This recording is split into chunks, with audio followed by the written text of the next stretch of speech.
సుబ్రహ్మణ్య మైదానంలో కూడి ఉన్న జగన్మోహన్ రెడ్డి గారి కుటుంబ సభ్యులందరికీ నా హృదయపూర్వక నమస్కారాలు.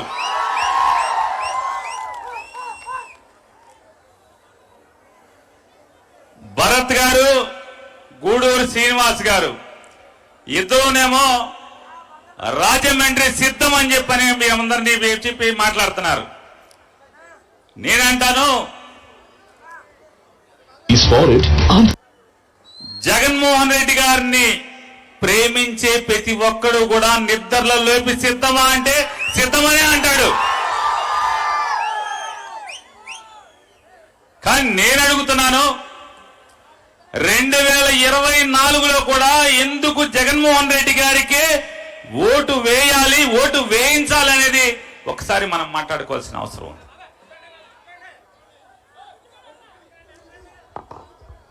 ఇవాళ జగన్మోహన్ రెడ్డి గారు ఆయన ఎప్పుడు ఒకటే చెప్తాడు,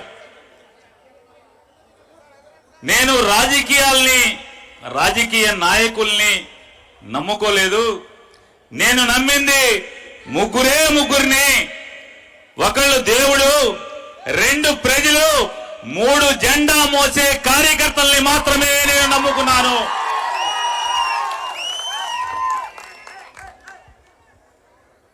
కొత్తలో చాలా మందికి ఏంట్రా నేను ఎమ్మెల్యేని, మాజీ ఎమ్మెల్యేని, మున్సిపల్ చైర్మన్ని, ఎంపీని, మాజీ ఎమ్మెల్యేని మమ్మల్ని వదిలేసి జనాన్ని నమ్ముకున్నానంటాడు, దేవుణ్ణి నమ్ముకున్నానంటాడు, ఆఖరికి బొట్టబొట్టోళ్ళు జెండా మోసే కార్యకర్తను నమ్ముకుంటాడేంటని చాలా మంది నాలో ఉన్నట్లుగా బాధేసేది. కానీ రాజకీయాల్ని మారుస్తూ, రాష్ట్ర రాజకీయాల్ని మారుస్తూ దేశంలోనే ఎక్కడా లేని విధంగా కార్యకర్తకి విలువిచ్చినోడు ఎవరన్నారంటే 100కి 100% అది జగన్మోహన్ రెడ్డి గారు. చంద్రబాబు నాయుడు, లోకేష్ ఇద్దరు మాట్లాడుతున్నారు. ఇది ఎక్కడా మనం చూడలేదండి, ఎమ్మెల్యేలకు ట్రాన్స్ఫర్లు అంటా అని చెప్పని. ఎందుకు ఎమ్మెల్యేలకు ట్రాన్స్ఫర్లు? ప్రజల గుండెల్లో, కార్యకర్తల గుండెల్లో, ఇద్దరు గుండెల్లో 5 ఏళ్లలో ఎవరికి స్థానం లేకపోయినా కూడా కార్యకర్తలు మాకు వద్దు, జగనన్న మా ఎమ్మెల్యేని మార్చు అంటే అందరినీ కూడా మార్చుకుంటూ వచ్చాడా లేదా ఒక్కసారి మీరందరూ కూడా గుండెల మీద చేసి చెప్పండి. మరి మాకు కార్యకర్తలకు విలువిచ్చినట్టా కాదా? కానీ ఇవాళ మనం చూస్తున్నాం, చంద్రబాబు నాయుడు కొడుకు కలిసి డబ్బుంటేనే టిక్కెట్లు, డబ్బు ఉందా, ఎన్నాళ్ళ నుంచి జెండా మోస్తున్నావు కాదు, తెలుగుదేశం జెండా కూడా మోస్తున్న వాళ్ళు ఉన్నారు ఎన్నో సంవత్సరాల నుంచి. జెండా మోస్తున్నావా లెక్క కాదు, నీ దగ్గర ఎంత సంచిలో డబ్బు ఉంది, డబ్బున్నోడికి మాత్రమే చంద్రబాబు దగ్గర విలువ దొరుకుతుంది. ఇవాళ జగన్మోహన్ రెడ్డి గారు గడిచిన 5 సంవత్సరాల్లో 2,55,000 కోట్ల రూపాయల్ని నయా పైసా లంచం లేకుండా సరాసరి సామాన్యుల అకౌంట్లోకి డబ్బులు పంపిస్తే, ఒక 4 సంవత్సరాల క్రితం వరకు చంద్రబాబు నాయుడు కానీ, తెలుగుదేశంలో ఉన్నటువంటి చాలా మంది డబ్బున్నోళ్ళు కానీ మాట్లాడుతూ వస్తున్నారు. జగన్మోహన్ రెడ్డి పేద మధ్యతరగతి వర్గాలకి పప్పు బెల్లాలు పంచినట్టుగా డబ్బులు పంచి పెడుతున్నాడు. ఇదా ప్రభుత్వం అంటే? డబ్బులు పంచిపెట్టమా పేదవాళ్ళకి ప్రభుత్వం అంటే? అభివృద్ధి కావాలని మాట్లాడుతూ వచ్చారు. ఓట్లు వచ్చేప్పటికీ ఇదే చంద్రబాబు నాయుడు, ఇదే దత్తపుత్రుడు కలిసి ఏం మాట్లాడుతున్నారు? జగన్మోహన్ రెడ్డి గారి కంటే కూడా మేము ఎక్కువగా డబ్బులు మీకు పంపిస్తాం, ఆర్టీసీ చెయ్యాపితే చాలు, బస్ ఎక్కి మీరు డబ్బులుగా ఇవ్వక్కర్లేదు, ఫ్రీగా వెళ్ళిపోవచ్చు. 5 ఏళ్లలో 2,55,000 కోట్ల రూపాయలు నేరుగా ప్రజలకు పంపిస్తే ఆ పంపించినప్పుడు రాష్ట్రం దివాళా తీస్తుందన్న వాళ్ళు ఇవాళ చంద్రబాబు నాయుడు ఇచ్చేటువంటి 6 హామీలు ఇంటింటికి పాంప్లెట్ ఇస్తున్నారు. మీ ఇంటికి కూడా వచ్చి ఉంటది. తెలుగుదేశం పార్టీ కార్యకర్తలు ఒక పాంప్లెట్ తీసుకొచ్చి 6 షూరిటీలని మాట్లాడుతున్నారు. 6 షూరిటీలు విలువ సుమారుగా 5 ఏళ్లలో వాళ్ళు ఖర్చు పెట్టాల్సినటువంటి డబ్బులు 10 లక్షల కోట్ల రూపాయలు. అంటే 2,55,000 కోట్లకే ఈ రకమైన పరిస్థితి వస్తే వీళ్ళు ఇచ్చే హామీలు నిజంగా అమలవుతాయా? 5 ఏళ్ల క్రితం కూడా Modi photo, Chandrababu photo, Pawan Kalyan photo వేసి కూడా మనకు ఒక హామీ పత్రాన్ని ఇంటింటికి ఇచ్చారు. 2018-19 మధ్యలో 19 ఎలక్షన్లకు ముందు ఏ హామీ అయినా ఒక్కటన్నా 14లో ఇచ్చింది అమలు చేశారా? 2014 నుంచి ఇచ్చినటువంటి హామీలు ప్రతి ఇంటికి ఒక ఉద్యోగం ఇస్తా ఉన్నారు. ఇన్నాక భరత్రామ్ గారు చెప్పారు, బాబు వస్తే జాబ్ వస్తుంది అని చెప్పారు. ప్రతి ఇంటికి ఒక జాబ్ ఇస్తామని చెప్పారు. ఓట్లు వేసాం.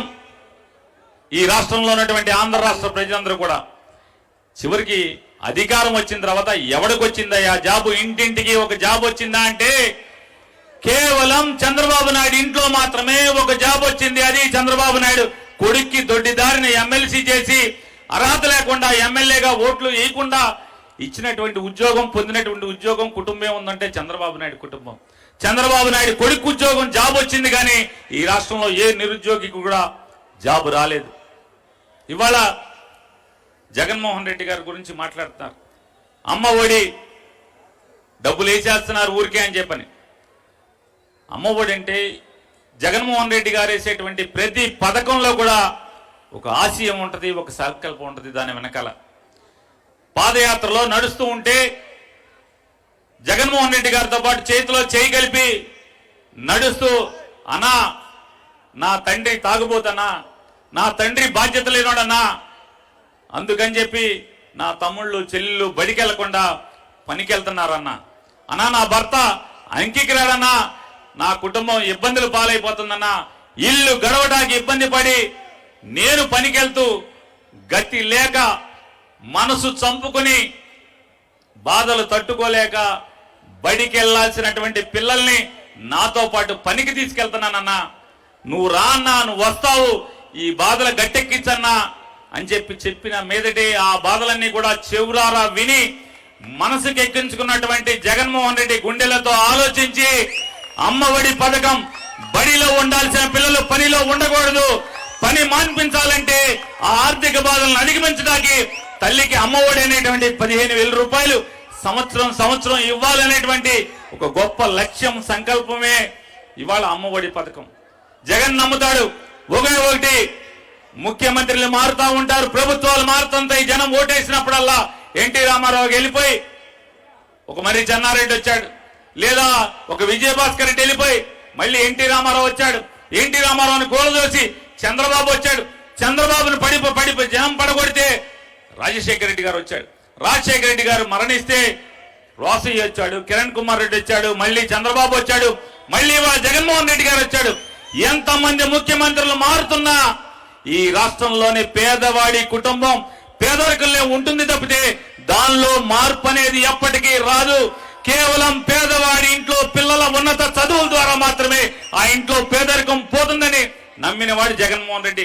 అందుకోసమే ఈ పేదరికం పారదోలటం కోసమే ప్రభుత్వ బడుల మీద, పేదవాళ్ల పిల్లలు చదివేటువంటి ప్రభుత్వ బడుల మీద 16,000 కోట్ల రూపాయలని ఖర్చు పెట్టి ఇవాళ పేదవాళ్ల పిల్లలకి, డబ్బున్న వాళ్ళ పిల్లలతో పోటీగా చదువు నేర్పించేదానికి ఇవాళ ఎంత కష్టపడి పనిచేస్తున్నాడు. ఇదొక్కసారి మనం ఆలోచించాల్సిన పరిస్థితి. ఇవాళ పేదవాడి మీద పెట్టేటువంటి ఈ పెట్టుబడి అభివృద్ధి కాదా అని మిమ్మల్ని అడుగుతున్నా. ఎవరైతే అభివృద్ధి లేదు, పంపిణీ ఉంది, డబ్బులు పంచుతున్నాడు, సంక్షేమం ఉంది, అభివృద్ధి లేదని, ఇది అభివృద్ధి కాదా అని చెప్పి అడుగుతున్నాను. పేదవాడి పిల్లల కోసం ఖర్చు పెట్టేటువంటి ఈ ప్రతి పైసా పేదవాడి కుటుంబంలోంచి పేదరికాన్ని పాలదోటాకి ఇది పెట్టుబడి కాదా అని చెప్పని మనం ఇవాళ అడగాల్సిన, ప్రశ్నించాల్సినటువంటి సమయం ఆసన్నమైంది. ఇవాళ జగన్మోహన్ రెడ్డి గారు ఏది చేసినా ఇవాళ ప్రభుత్వ బడులే కాదు, ఆసుపత్రులు, ఇవాళ ఈ రాష్ట్రంలో 17 మెడికల్ కాలేజీలు, 8,000 కోట్ల రూపాయలు పెట్టి 17 మెడికల్ కాలేజీలు కొత్తగా తీసుకొచ్చాడు. మీ రాజమండ్రిలో కూడా మెడికల్ కాలేజీ ఓపెన్ అయిందా లేదా?